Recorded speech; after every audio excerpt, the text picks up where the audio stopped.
Olá pessoal, tudo bem? Sejam todos muito bem-vindos. Eu vou começar então a tratar dos assuntos que foram sugeridos no WhatsApp e também lá na postagem do Facebook. Aí uma pergunta que surgiu é assim: pessoas com deficiência estariam mais vulneráveis a relacionamentos abusivos? Essa pergunta. Se parece que vocês estão ouvindo a chuva, olha que gostoso. Preparar bem, limpar bem a energia para segunda-feira. Então,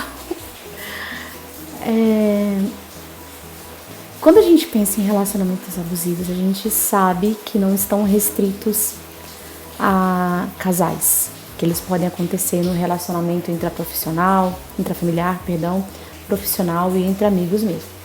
A gente também sabe que quando tem no âmbito amoroso, né, romântico, não é sempre o homem que abusa da menina e também tampouco restringe-se a casais héteros.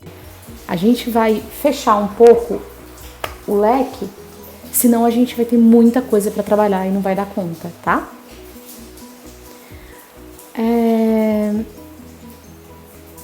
Todo relacionamento afetivo, ele vai ter oscilações. Então, as pessoas elas não estão iguais todos os dias, a gente vai oscilando. Num relacionamento abusivo, as oscilações são muito, muito grandes e muitas vezes muito, muito rápidas. Então, de repente, você tem uma tensão no relacionamento, você tem um conflito e as coisas vão do 0 ao 1000 em muito pouco tempo. Normalmente, o abusador tem muita dificuldade de assumir a responsabilidade do que aconteceu. Então, olha o que você me fez fazer, né? Você me fez chegar a tal ponto. Ou quando não rola o gaslight mesmo. Olha, você tá doida. Eu não falei isso, você que não sabe interpretar. Isso nunca aconteceu, você que tá inventando isso e tal. Uma outra característica, além da grande pendulação, de não assumir responsabilidade e de dizer que você é que tá maluca, né? É que você vai perceber que muitas vezes as cenas mais lindas, mais românticas que a gente está vivendo aconteceram para compensar algo muito horrível que a gente está vivendo. E os discursos sobre como nós somos vistas são muito, oscilam muito. Então, hoje não existe ninguém igual você é maravilhosa, você é incrível e você é perfeita e tá. E quando vem, de repente, tu é burra, tu é a pior coisa que aconteceu, tu destrói a pessoa. Então, são dinâmicas muito difíceis da gente desvendar, são processos que são muito difíceis da gente sair do ciclo. Tem depois o ciclo do abuso, como a gente vai aos poucos rompendo isso, mas muitas vezes é um processo muito, muito, muito, muito longo. A gente tem cada vez mais referência, né, sobre isso na mídia, graças a Deus. Eu tava lembrando da música da Nina Duarte, Feitiço, da música da Ana Vitória, Agora Eu Quero Ir. Tem uma outra em que ela fala de um relacionamento assim também. Então isso está ficando cada vez comum. Mas a pergunta é: pessoas com deficiência estão mais vulneráveis a esse tipo de experiência? Até onde eu posso perceber, a resposta é um sim, bem grande e triste. Vamos pensar por quê? Vamos pensar juntos? Muitas meninas com deficiência séria, elas se sentem muito em desvantagem no encontro de um relacionamento. Por vários motivos, né? Um dos maiores atrativos na mulher é a beleza. E a deficiência está muito associada a corpos com defeito.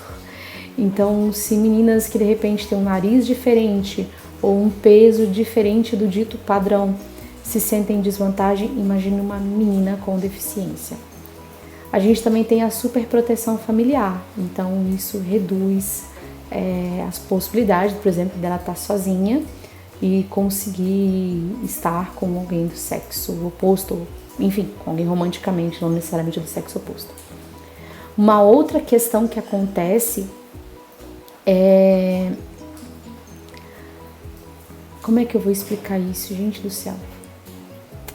Muitas meninas com deficiência, elas escutam que elas nunca vão encontrar alguém, porque quem que vai querer alguém como você? Infelizmente, isso não é uma exceção, é quase que a regra. Então, quem vai querer ficar contigo, você nunca vai casar, você nunca vai ter ninguém, porque você não enxerga ou tem esse seu problema, né, que é um problema gigante, quem que vai querer a gente? A ideia de que quem está com uma pessoa com deficiência, especialmente sem deficiência, mas não só, é um santo, é uma pessoa incrível, é um ser de luz, e muitas vezes é, mas muitas vezes não é. Então essa beatificação da pessoa que está com uma pessoa com deficiência vai fazer com que alguns sinais que seriam sinais de alerta em outros relacionamentos passem desapercebidos para a própria pessoa e para quem está observando o caso, né? Também aquela coisa, né, de que, olha, se foi tão difícil tu achar uma pessoa que te quisesse, se tu se separar dessa pessoa, tu nunca mais vai encontrar o amor de novo. Isso acontece com meninas sem deficiência, com meninas com deficiência ainda muito forte. Também existe o fato de que quando algumas vezes essas meninas notam que elas estão dentro de um relacionamento abusivo e tentam sair, todo mundo cai em cima do tipo, meu Deus, por que tu tá fazendo isso? Ele era tão maravilhoso. E no fundo, ele é tão maravilhoso porque simplesmente está com uma pessoa com deficiência podendo ter qualquer uma. Então esse lugar de estar com você ser um ato de caridade, estar com você ser um sacrifício, estar com você ser algo desvantajoso, né?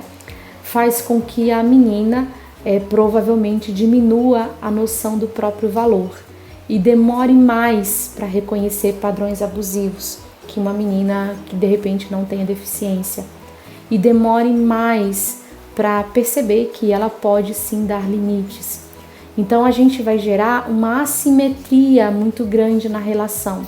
Assimetria no sentido de que a pessoa que está com a pessoa com deficiência, né, quer tenha deficiência ou não, de repente tem uma estatura, muito alta, né, e a pessoa com deficiência tá lá pequenininha. E precisa sempre ser muito, muito, muito, muito grata, porque, não era para ela ter ninguém, né? E isso tudo coloca a gente num lugar de muita vulnerabilidade. É sempre bom lembrar que também é possível, e já aconteceu e não poucas vezes, de meninas ficarem com deficiência após relacionamentos abusivos. Então, o relacionamento abusivo não vai ser somente psicológico. É muito possível que com o tempo ele evolua para violência física, empurrões, safanões, chacoalhões, e isso vai tendo uma escalada até a gente estar realmente numa situação em que a integridade física dessa pessoa esteja abalada. Então, é sempre bom a gente saber o que é relacionamento abusivo, sabe? É sempre bom a gente trabalhar a nossa autoestima. Não, te amar não é um ato de caridade. Não, estar com você não é um favor. Porque, francamente, se a pessoa quer fazer um favor, ela não precisa estar contigo. Você também tem muito a oferecer em um relacionamento, né? Familiares, psicólogos, terapeutas ocupacionais, professores, assistentes sociais, vamos parar de pensar que porque alguém está com uma pessoa com deficiência, ela é um santo, ela é um anjo, ela é um ser de luz. Vamos dar uma parada nesse pensamento capacitista? Não vamos fazer isso não? Primeiro porque não é verdade.